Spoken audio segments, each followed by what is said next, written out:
বন্ধুরা, আজ আমি নিয়ে এসেছি অনুরাগের ছোঁয়া ধারাবাহিকের একদম জমজমাট ও আবেগঘন এপিসোডের বিস্তারিত রিভিউ। আজকে শুরুতেই আমরা দেখি আদিত্য পুরো ফোর্সকে নিয়ে জঙ্গলে পৌঁছেছে। সুদীপার বাবা হিমাদ্রি বাবুও সেখানে গিয়েছেন সুন্দরকে ধরার জন্য। আদিত্য সবাইকে কড়া নির্দেশ দেয়, আমার পারমিশন ছাড়া কেউ সামনে যাবে না, আর কেউ গুলি চালাবে না। প্রতিটি মানুষকে কোন গাছের আড়ালে লুকতে হবে তাও নির্দিষ্ট করে দেয়। সুদীপার বাবা সামনের দিকে অবস্থান নেন, আর আদিত্য তার সাথেই থাকে। ওদিকে সুন্দর আর তার সঙ্গীরা আসে।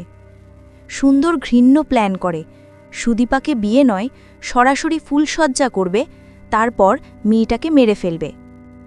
বাবার কানে যখন এই নোংরা কথা পৌঁছায়, তখন তিনি আর নিজেকে সামলাতে পারেন না, রিভলভার হাতে নিয়ে বেরিয়ে পড়েন। আদিত্য বারবার চিৎকার করে তাকে থামাতে চায়, কি করছেন, দাঁড়ান, আমার সাথে আসুন। কিন্তু হিমাদ্রি বাবু আর শোনেন না। সামনে এগিয়ে যেতেই সুন্দর সরাসরি তার বুকে গুলি করে দেয়। আদিত্য দৌড়ে এসে তাকে ধরে ফেলে। তখন হিমাদ্রি বাবুর চোখ ভরে ওঠে অশ্রুতে। তিনি কাপা কণ্ঠে মেয়েকে মনে করে বলেন, মারে, আমার তো আর তোর সাথে স্বপ্ন পূরণের দিনগুলো দেখা হলো না। তুই কলকাতায় যাস, ডাক্তার হ, আর স্যার আমার মেয়েটার দায়িত্ব নেবেন। আদিত্য তাকে সান্ত্বনা দিতে চাইলেও কিছুক্ষণ পরেই হিমাদ্রি বাবু শেষ নিঃশ্বাস ত্যাগ করেন। সুদীপা দৌড়ে এসে বাবাকে জড়িয়ে ধরে কান্নায় ভেঙে পড়ে। বাবা, তুমি আমাকে ছেড়ে চলে গেলে? পুরো গ্রাম শোকে স্তব্ধ হয়ে যায়। গ্রামবাসী অনুরোধ করে, আদিত্যবাবু, আপনি মেয়েটার দায়িত্ব নিন, না হলে মেয়েটা অনাথ হয়ে যাবে। কিন্তু সুদীপা তখনও ক্ষোভে ফুঁসছে। সে আদিত্যকে বলে, আজ আমার বাবার মৃত্যুর জন্য আপনি দায়ী, আমি আপনাকে কোনোদিন ক্ষমা করব না। এমন অবস্থাতেও গ্রামবাসী ও পিসিমণি আদিত্যকে বোঝায় সুদীপার বাবা তার হাতে মেয়েকে সঁপে দিয়ে গিয়েছেন।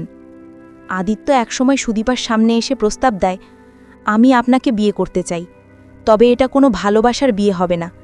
এই বিয়ে হবে শুধু আপনার দায়িত্ব নেবার জন্য।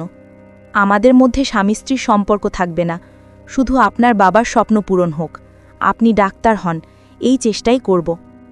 সুদীপা অনেক ভেবেচিন্তে রাজি হয়। সে বলে, আমি আপনাকে বিয়ে করব শুধু আমার বাবার ইচ্ছে পূরণের জন্য, তবে মনে রাখবেন আমি আপনার কাছ থেকে কোনো প্রত্যাশা রাখব না। গ্রামবাসী খুশিতে বিয়ের আয়োজন শুরু করে। পিসি ও গ্রামবাসীরা গয়না শাড়ি সব এনে দেয়। অন্যদিকে আদিত্যের পরিবারের সদস্যরা খবর না জেনেই জঙ্গলে চলে আসে। এদিকে গায়ে হলুদের সময় হঠাৎ একজন প্রামাণিক এসে অপমানজনক কথা বলে। রাগে ফুঁসে ওঠে সুদীপা, আর তাকে চড় লাঠি মেরে শায়েস্তা করে। আদিত্য ফোর্সকে থামিয়ে দেয়, ওকে আটকাবেন না, ওর সমস্ত রাগ বেরিয়ে আসুক। অবশেষে বিয়ের সমস্ত আচার শুরু হয়। মালা বদল, সিঁদুরদান সব সম্পূর্ণ হয়। কিন্তু সেই মুহূর্তেই আদিত্যের ভাই বোনেরা মন্দিরে পৌঁছে যায়, আর পরমাও এসে দাঁড়ায়। ঠিক সেখানেই এক আবেগঘন মুহূর্ত তৈরি হয়। সুদীপা আর পরমা মুখোমুখি হয়। দুজনেই অবাক হয়ে যায় একে অপরের নাম শুনে। তুমি পরমা, তুমি সুদীপা।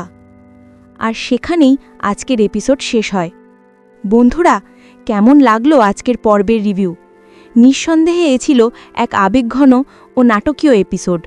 যদি ভালো লেগে থাকে তাহলে অবশ্যই কমেন্টে জানাতে ভুলবেন না। আগামীকাল আবার নতুন রিভিউ নিয়ে হাজির হব। ততক্ষণ পর্যন্ত সবাই ভালো থাকবেন।